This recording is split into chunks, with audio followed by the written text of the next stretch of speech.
Okay, so your goal is to figure out how to set up a situation where there's a very clear direction that the light is coming from. There are very clear cast shadows and a clear sense of where are the highlights and where are the deep shadow areas. So let me show you what I've done here on my kitchen countertop. First of all, I have this old-fashioned gooseneck desk lamp. That is really hugely helpful. If I don't have that, it's going to be much harder to get as sharp of a sense of where the light is coming from. However, right now, there's a little window that's uncovered off to the right from where this is, and you can see there's a pretty strong sense of direction of the light right now. So if you do not, if you have access to a desk lamp, a table lamp, a floor lamp, some kind of lamp where you can really bring it in close and control the light with artificial lighting, that is going to be best. If you don't, if you have access to a window, set yourself up next to a window, when the window is uncovered and light is coming through, and you should be able to do okay. It probably won't be quite as good because the light will be bouncing around the room a little bit more, but it should still work. You also want to think about what kind of object you want to draw. You're going to want something, preferably something that is white, certainly something that is a solid color, preferably something that is a relatively simple form for this drawing. So I just looked around here and found a few things that might work. Funnel, styrofoam container from takeout food, vase, a little box, and I'm not even sure what it contains.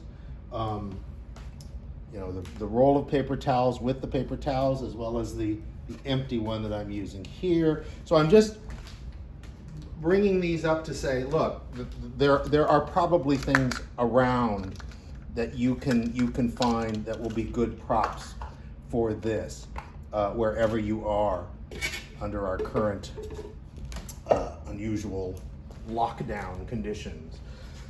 So so what I've done is put a drawing pad down as the surface. You want the surface to be light or white and even. Now in this case, I probably could have gotten away without it because I have a white countertop that it happens to be on, but most of the surfaces that you might be using aren't going to be white. So you want to see if you can put a piece of paper or something down there.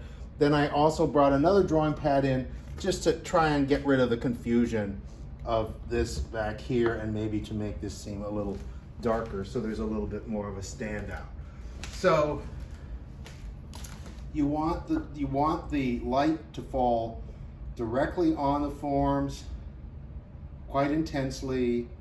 Really look for strong, clear cast shadows, right? And that's probably okay. And you can see clearly highlight shape here, highlight shape here, highlight shape here, probably the biggest shape in your drawing that you're going to erase out. In most cases, if you've got the bright light falling like this is going to be the tabletop. You will need to make a decision. Think back to that value chart. Where do you draw the line between the dark tones, the dark shadows, the deep shadow areas, and the middle tones? You will have to make a decision. You say, okay, I'm squinting. I'm going to see, excuse me, how light or dark every tone is. And then I'm going to decide, okay, that tone there, I'm going to call that a dark shadow. And anything that's as dark as that, anywhere in your drawing, or darker, you're going to draw in solidly black compressed charcoal. Likewise, you make a decision. What do I call a highlight? Essentially, what's the darkest thing that I'm going to call a highlight?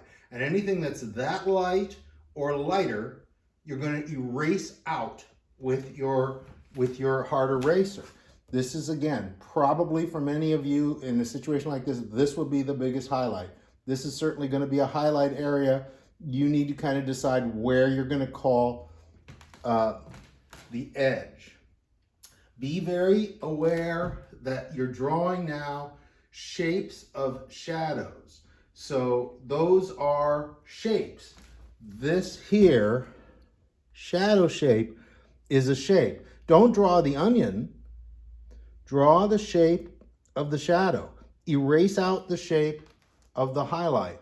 Leave the middle tone. You've already drawn the middle tone by laying down that gray ground. You have to decide what is the tone back here. Is this going to be a mid-tone that you just leave it alone? Is this actually a highlight? Is it actually in a deep shadow area? And you draw accordingly.